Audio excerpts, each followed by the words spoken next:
We're not 19 years old anymore. You can't dictate what he does, who he sees. I'm his mother.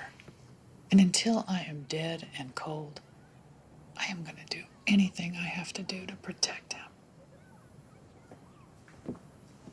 Oh, and I'm not sure why you're carrying a gun, but if you're going to use one, make sure to be safe.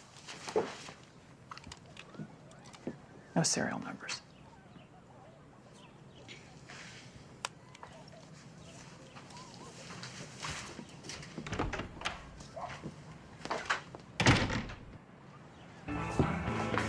Any problems? Chuck's out back. It's all good. He's still pouting. Oh, Teggy? Why don't you give him the sweet button? Nah, I'm good with half sack. That score's settled. Where the hell are you? Yeah, looks like jury's gonna have some